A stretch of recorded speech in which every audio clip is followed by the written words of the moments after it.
నమస్తే, welcome to prime health. ఈరోజు అసలు బ్రెస్ట్ క్యాన్సర్ అంటే ఏంటి, లక్షణాలు, స్టేజెస్, అలాగే ట్రీట్మెంట్ గురించి వివరించడానికి లైవ్లో ఉన్నారు మెడికవర్ హాస్పిటల్స్ నుంచి senior consultant oncologist and robotic surgeon doctor నివేద్రావు గారు. అలాగే ఇదే అంశానికి సంబంధించి ఎలాంటి సందేహాలున్నా స్క్రీన్పై కనిపిస్తున్న నెంబర్స్కి కాల్ చేసి డైరెక్ట్గా డాక్టర్ గారిని అడగచ్చు. నమస్తే డాక్టర్ గారు. నమస్తే అండి. అసలు ముందుగా బ్రెస్ట్ క్యాన్సర్ అంటే ఏంటి కొంచెం డీటెయిల్గా. సో మనకు బాడీలో అన్ని సెల్స్ ఎలా అయితే గ్రో అవుతూ ఉంటాయో సేమ్ అలాగనే మనకి బ్రెస్ట్లో ఉన్న సెల్స్ ఎప్పుడైతే గ్రో అవ్వడము, అన్కంట్రోల్ అవ్వడము కానీ లేదంటే సెల్స్ అబ్నార్మల్గా చేంజ్ అయినప్పుడు అప్పుడు ఈ క్యాన్సర్ సెల్స్ అనేది తయారవడం అవుతుంది. ఓకే. సో నార్మల్ సెల్స్కి ఏంటంటే మనకు ఆ గ్రోత్ సైకిల్లో చెక్ అనేది ఉంటుంది, కానీ ఈ క్యాన్సర్ సెల్స్కి అనేది ఎట్లాంటి ఆ చెక్ పాయింట్స్ అనేది ఉండదు. సో ఒకసారి అది పెరగడం స్టార్ట్ అయ్యి మనకు చిన్న లంప్ లాగా కానీ లేదంటే ఇక్కడ గట్టిగా బ్రెస్ట్లో తగిలినప్పుడు కానీ అప్పుడు మనం అది బ్రెస్ట్ క్యాన్సర్ స్టార్ట్ అయిందని మనం నమ్ముకుంటాం. ఓకే, అంటే లక్షణాలు ఎలా ఉంటాయంటారు? అసలు మనకు కామన్గా చూసేది ఏంటంటే ఎట్లాంటి నొప్పి లేకుండా బ్రెస్ట్లో ఒక చిన్న స్వెల్లింగ్ నోట్స్ చేయడం కానీ, కొంతమందికి ఏంటంటే నిపుల్ నుండి డిశ్చార్జ్ రావడము, బ్రెస్ట్ పైన స్కిన్ చేంజెస్ అంటాం, అంటే కలర్ చేంజ్ అవ్వడము, మైట్ బి రెడ్నెస్ కానీ లేదంటే చిన్న అల్సర్ లాగా ఫామ్ అవ్వడము. సో ఇవన్నీ కూడా ఏంటంటే ఆ బ్రెస్ట్లో వచ్చే చేంజెస్. సో ఇవి మనకు కామన్గా చూసే బ్రెస్ట్ క్యాన్సర్ లక్షణాలు. ఓకే, ఇప్పుడు బ్రెస్ట్ క్యాన్సర్ అనేసరికి ముఖ్యంగా మెమోగ్రఫీ అని ఎక్కువగా వింటూ ఉంటాం. అసలు ఇది మెమోగ్రఫీ టెస్ట్ అంటే ఏంటి, ఏ వయసు తర్వాత నుంచి ఈ టెస్ట్లు చేయించుకోవాలి, స్క్రీనింగ్ అయినా కూడా? సో యూజువల్గా మ్యామోగ్రఫీ ఏంటంటే అది మనకు బేసిక్ ఈ బ్రెస్ట్ క్యాన్సర్ డయాగ్నోస్ చేయడానికి వాడే స్క్రీనింగ్ టెస్ట్ అనమాట. So that is a form of an X-ray అండి, especially only for the breast issue. Okay. So మనకు మ్యామోగ్రఫీ ఐడియల్గా ఏంటంటే 40 years ఆన్వర్డ్స్ అడ్వైస్ చేస్తాము. అంటే వాళ్ళకున్న రిస్క్ ఫ్యాక్టర్స్ బట్టి, కొంతమందికి రిస్క్ ఫ్యాక్టర్స్ ఎక్కువ ఉన్నప్పుడు ఈ మ్యామోగ్రఫీ ఇయర్లీ వన్స్ చేయించుకోమంటాం. అదే మామూలుగా జనరల్ పాపులేషన్కి అయితే once in 2 years కూడా అడ్వైస్ చేస్తాము. ఓకే, ఇప్పుడు బ్రెస్ట్ క్యాన్సర్ విషయానికి వస్తే స్టేజెస్ ఉంటాయా? ఏ స్టేజ్లో ఎలాంటి లక్షణాలు ఉంటాయి, ఎలాంటి ట్రీట్మెంట్ అందించాల్సిన అవసరం ఉంటుంది?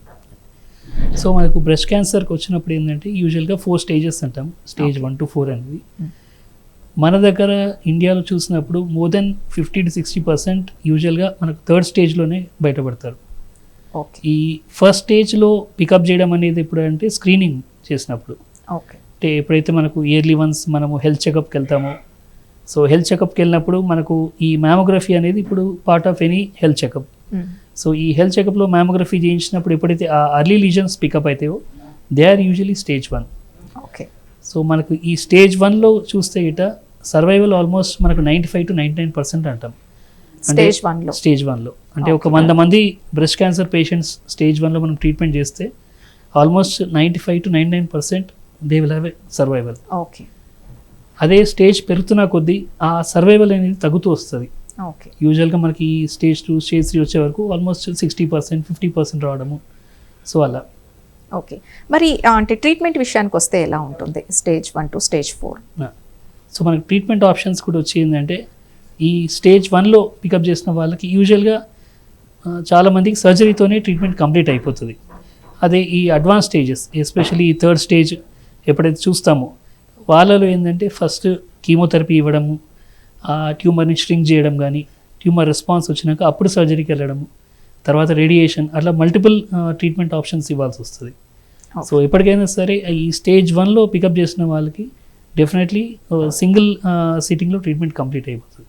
ఓకే, ఇప్పుడు మీరు అన్నట్టుగా స్టేజ్ 3లోనే ఎక్కువగా కనుగొనడం జరుగుతుంది అని అంటున్నారు. ఎందుకు మనం స్టేజ్ 1లోనే ఇది తెలియట్లేదు, అంటే అవేర్నెస్ లేకంటారా? అంటే మనకి ఇంకా ముందరితో చూస్తే ఇప్పుడు చాలా వరకు అవేర్నెస్ పెరిగింది. అంటే జనాలు అంటే స్వచ్ఛందంగా వాళ్ళే ఇయర్లీ వన్స్ హెల్త్ చెకప్కి వెళ్ళిపోవడము, వాళ్ళకి ఏమైనా డౌట్ వచ్చినాగానే చూపించుకోవడము. సో ఇది ముందటి కన్నా డెఫినెట్లీ ఇది మనకు సంతోషకరం, ఎందుకంటే వాళ్ళు అవేర్ అవుతున్నారు హెల్త్ చెకప్ చేయించుకోవాలని. కానీ ఇది ఇంకా చాలామందికి వ్యాపించాలి. ఇయర్లీ వన్స్ టెస్ట్ చేయించుకోవడము, డాక్టర్ని కన్సల్ట్ అవ్వడము. సో అలా చేసుకున్నప్పుడు ఏంటంటే మనకు మోర్ అండ్ మోర్ అర్లీ స్టేజ్లో పికప్ చేయగలుగుతాం. ఓకే, అలాగే బ్రెస్ట్ క్యాన్సర్ అనగానే చాలామంది ఇది ఆడవాళ్ళకి సంబంధించిన వ్యాధి అని అనుకుంటూ ఉంటారు, కానీ ఇది మగవాళ్ళలో కూడా వచ్చే ఛాన్స్ ఉంటుందా? డెఫినెట్లీ బ్రెస్ట్ క్యాన్సర్ అంటే మనం చూసినప్పుడు చాలా వరకు ఆల్మోస్ట్ 90% ఇది మనకు ఆడవాళ్ళని చూస్తాము. కానీ 5-10% ఆఫ్ కేషన్స్ 5-10% ఆఫ్ కేసెస్లో ఈ డెఫినెట్లీ మనకు మగవాళ్ళ కూడా ఈ బ్రెస్ట్ క్యాన్సర్ అనేది చూస్తాము. ఓకే. అండ్ మగవాళ్ళ కూడా ఈ స్టేజ్ పరంగా ట్రీట్మెంట్ ఆప్షన్స్ కానీ వాళ్ళ సర్వైవల్ కానీ it will be same as it is as a female population. Okay. అంటే ట్రీట్మెంట్ కూడా సేమ్ ఉంటుందా? స్టేజెస్ కానీ ట్రీట్మెంట్ కానీ అంత సేమ్? ట్రీట్మెంట్ పరంగా కానీ స్టేజ్ పరంగా కానీ వాళ్ళు బిహేవ్ చేసే పద్ధతి కానీ ఆ క్యాన్సర్ టైప్ కానీ అది ఆడవాళ్ళలో ఎలా ఉంటుందో యాజ్ ఇట్ ఈస్ సేమ్ మనకు మగవాళ్ళ కూడా అలా చూస్తాం. మరి వారిలో ఎంత అవేర్నెస్ ఉందంటారు? యూజువల్గా మనకు ఈ మగవాళ్ళు బ్రెస్ట్ క్యాన్సర్ పికప్ చేయడం కొంచెం డిఫికల్టే ఉంటుంది. అంటే కామన్గా ఏంటంటే మనకు మగవాళ్ళు ఈ గైనకోమాసియా అంటాం. ఓకే. అంటే బ్రెస్ట్ ఫ్యాట్ అనేది కొద్ది మందిలో ఎక్కువగా ఉంటుంది. సో ఈ బ్రెస్ట్ ఫ్యాట్ ఉండడం వల్ల ఏంటంటే వాళ్ళకి ఆ స్వెల్లింగ్ అనేది నోటీస్ చేయలేరు. ఓకే. అది వాళ్ళ నార్మల్ బ్రెస్ట్ ఫ్యాటే ఎక్కువ ఉంది అనుకుంటారు. ఎప్పుడైతే వాళ్ళు డాక్టర్ కన్సల్ట్ చేయడము మేము ఎగ్జామిన్ చేయడం అవుతుందో అప్పుడు ఇది గైనకోమాసియా కాదు, ఇది మనకు బ్రెస్ట్ క్యాన్సర్ అనేది మనము పికప్ చేయగలుగుతాం. ఓకే. అలాగే సెల్ఫ్ చెకింగ్ గురించి ఎక్కువగా మాట్లాడుతూ ఉంటారు ఈ బ్రెస్ట్ క్యాన్సర్ విషయానికి వస్తే.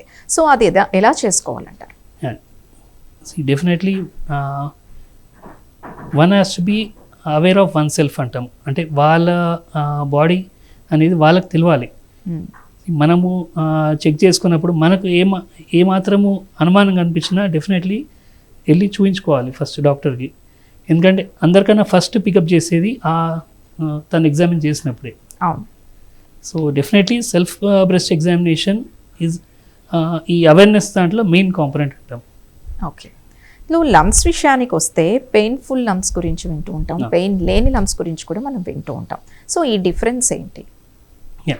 మనకు మెజారిటీ ఇప్పుడు మనకు బ్రెస్ట్లో లంప్ అనగానే అది క్యాన్సర్ అని మనం భయపడాల్సిన అవసరం లేదు. ఓకే. ఎందుకంటే మెజారిటీ ఈ యంగ్ పాపులేషన్లో మనం చూసే బ్రెస్ట్ లంప్స్ ఏవైతే ఉంటాయో అవి నాన్ క్యాన్సరస్. ఓకే. వాళ్ళలో ఏంటంటే ఈ హార్మోనల్ చేంజెస్ వల్ల తన మెన్స్ట్రువల్ సైకిల్స్ వచ్చేటప్పుడు లంప్స్ ఫామ్ అవ్వడము, ఆ లంప్స్ పెయిన్ఫుల్గా ఉండడము, అదే ఒకసారి తను మళ్ళీ మెన్స్ట్రువల్ సైకిల్ అయిపోగానే స్లోగా ఆ పెయిన్ అనేది మళ్ళీ తగ్గుతూ వస్తుంది. సో మెజారిటీ ఇవి యూజువలీ నాన్ క్యాన్సరస్ అంటాం. ఓకే. సో ఏవైతే ఈ పెయిన్లెస్ లంప్స్ ఉంటాయో, పెయిన్ లేకుండా లంప్ ఫామ్ అయ్యి స్లోగా పెరగడము, అది పెరిగి ఒకసారి నోటీస్ అయ్యే వరకు అప్పుడు అది డెఫినెట్లీ మనకు క్యాన్సర్ అయిన అనుమానం. ఓకే. అంటే పెయిన్ ఉంటే క్యాన్సర్ కాదు అని ఖచ్చితంగా అనుకోవడానికి ఉందా?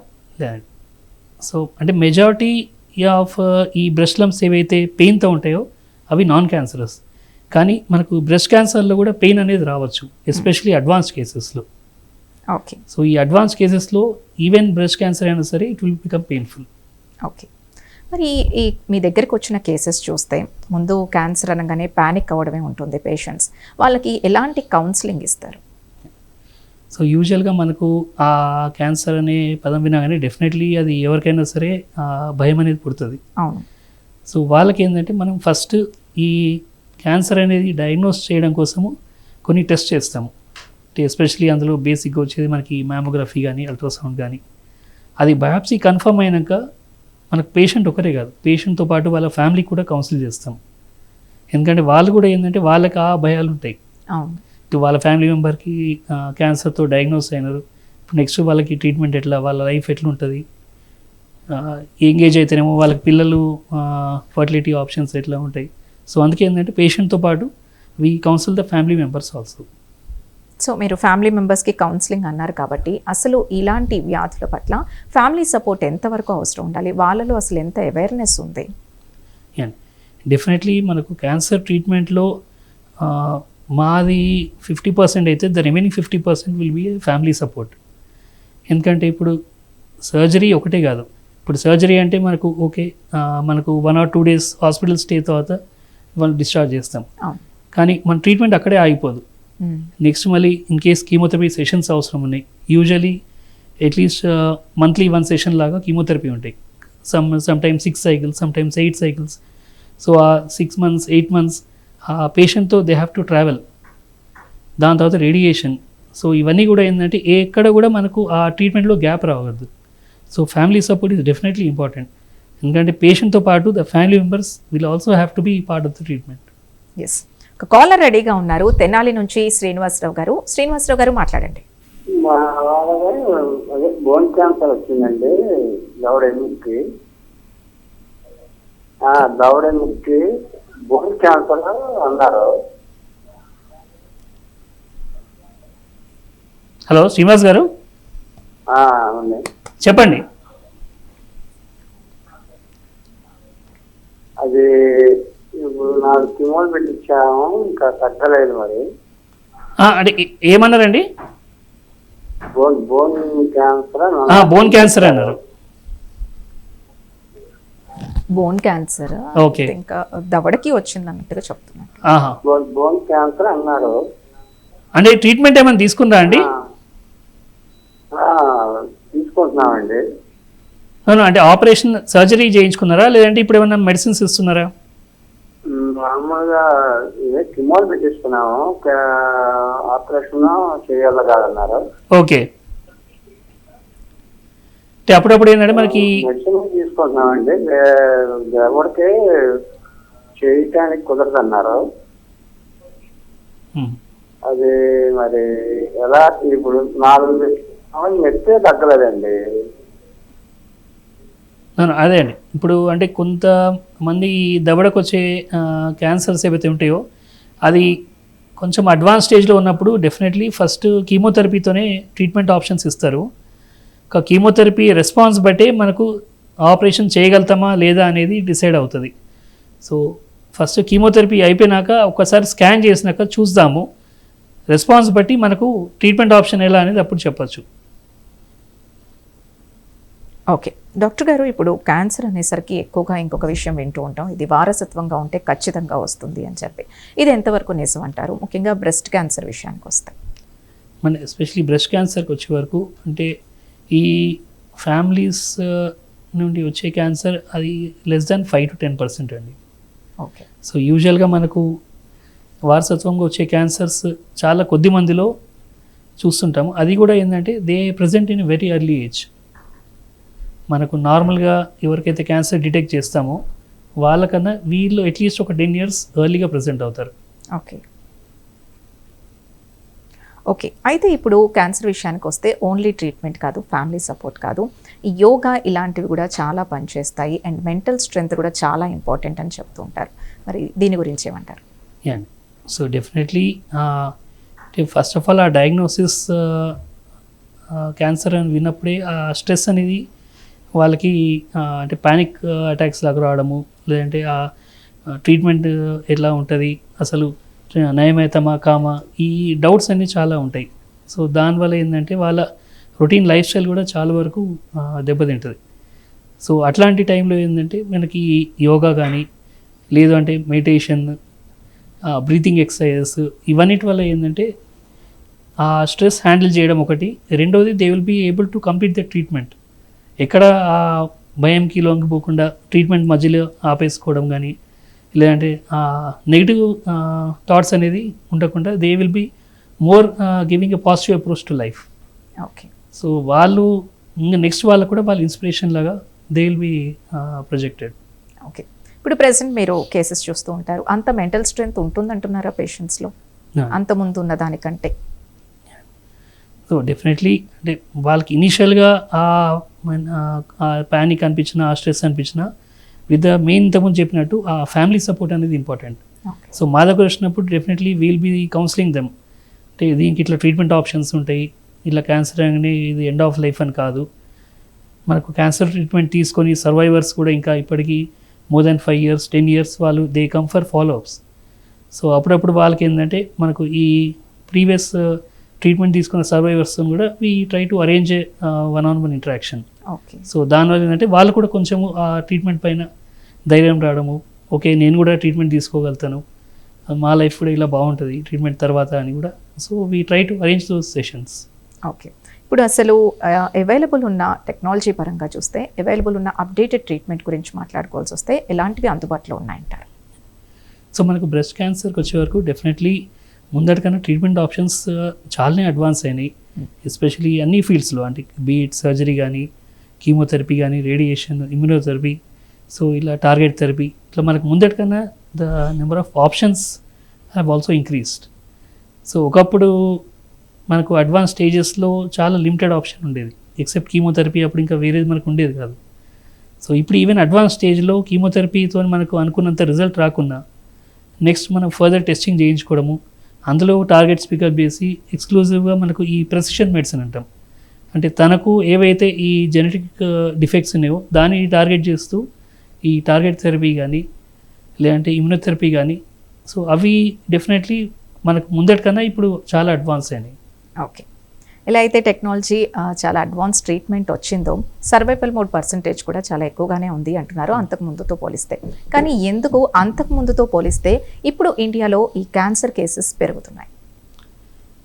మనకు ఒకప్పటికన్నా డెఫినెట్లీ ఇప్పుడు నెంబర్ ఆఫ్ క్యాన్సర్ కేసెస్ పెరుగుతున్నాయి. ఒకటి ఎందుకు అంటే అది మనము మన లైఫ్ స్టైల్ హ్యాబిట్స్ అయితే దాని మెయిన్ రీజన్ అని చెప్పుకోవడము. ఎందుకంటే ఫర్ ఎగ్జాంపుల్ మనం బ్రెస్ట్ క్యాన్సరే మనము ఇప్పుడు డిస్కస్ చేస్తున్నప్పుడు, ఒకప్పుడు మ్యారేజెస్ యూజువల్గా బై 20 years మ్యారేజ్ అయిపోయేది, వితిన్ 2-3 years పిల్లలు, సో బై 24-25 వాళ్ళ ఫ్యామిలీ కంప్లీట్ అయ్యేది. సో ఈ హార్మోనల్ బ్యాలెన్స్ అనేది మెయింటైన్ అయ్యేది. ఇప్పుడు ఏంటంటే ఇప్పుడున్న లైఫ్ స్టైల్ కానీ ఆ వర్క్ స్ట్రెస్ వల్ల కానీ ఫ్యామిలీ ప్రెషర్స్ వల్ల కానీ మనకు మ్యారేజెస్ ఒకటి లేట్ అవ్వడము, మ్యారేజ్ చేసుకున్నాక కూడా మనకు పిల్లలు ఎప్పుడు ప్లాన్ చేస్తున్నాం అనేది అది ఇంకా డిలే చేసుకోవడము.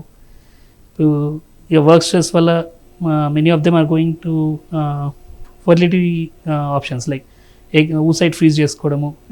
సో ఈ ప్రెగ్నెన్సీ మనకు డిలే అయినప్పుడు ఆటోమేటికలీ బ్రెస్ట్ ఫీడింగ్ కానీ ఇవన్నీ కూడా ఏంటంటే నార్మల్ హార్మోనల్ సైకిల్స్ అని కూడా చేంజ్ అవుతుంటాయి. ఓకే, సో ఈ ఎస్పెషల్లీ బ్రెస్ట్ క్యాన్సర్ వచ్చే వరకు అది హార్మోన్ డిపెండెంట్ అంటాము. సో ఈ ఈస్ట్రోజన్ హార్మోన్ స్టిమ్యులేషన్ వల్ల ఏంటంటే ఈ బ్రెస్ట్ క్యాన్సర్ రిస్క్ అనేది పెరుగుతుంది. సో ఎప్పుడైతే మనకు ప్రెగ్నెన్సీ డిలే అవ్వడం కానీ ఆర్ బ్రెస్ట్ ఫీడ్ చేయకపోవడం వల్ల ఈ హార్మోన్ అనేది ఎక్సెస్ స్టిమ్యులేషన్ వల్ల బ్రెస్ట్ క్యాన్సర్ రిస్క్ అనేది పెరుగుతుంది. ఓకే, బ్రెస్ట్ ఫీడింగ్ చాలా ఇంపార్టెంట్ అంటారు. Definitely breast feeding is more ఒక మదర్ అండ్ చైల్డ్ బాండింగే కాకుండా it is more preventive, it protects against cancer. తల్లి ఆరోగ్యానికే మంచిది. అసలు ఏ వయసు తర్వాత ఈ మెమోగ్రఫీ కానీ స్క్రీనింగ్ టెస్ట్లు కానీ చేయించుకోవాలంటారు మహిళలు? సో ఐడియాలో ఏంటంటే మనకి ఈ మ్యామోగ్రఫీ 40 years ఆన్వర్డ్స్ అడ్వైజ్ చేస్తామండి. అన్లెస్ వాళ్ళకి ఏమైనా స్ట్రాంగ్ ఫ్యామిలీ హిస్టరీ ఉందంటే we advise at least from 30 onwards. Okay, but ideally 40 years is the right time when ఒక ఇయర్లీ వన్స్ మ్యామోగ్రఫీ వెళ్ళడానికి. ఓకే, ఇందాక కాలరే శ్రీనివాసరావు గారు మళ్ళీ లైన్లో ఉన్నారు. శ్రీనివాసరావు గారు మాట్లాడండి. హలో, మాట్లాడండి. డాక్టర్ నమస్కారం అండి. నమస్తే అండి శ్రీనివాస్ గారు. అది గవర్నమెంట్ వచ్చిందని చెప్పాను కదా, అవును. అది పెయిన్ తగ్గట్లేదని డాక్టర్ గారి దగ్గరికి వెళ్తే మీ నరం జాయిన్ చేస్తా అన్నారు. చేపిస్తే అంత ప్రాబ్లం వచ్చిందా? ఏమన్నారండి పెయిన్ కోసము? ఆ పెయిన్ తగ్గట్లా ఇప్పుడు 3 నెలల నుంచి వాడుతుంటే. డాక్టర్ ఏమన్నారండి? నరం జాయిన్ చేస్తా ఉన్నారు, నొప్పి రాకుండా.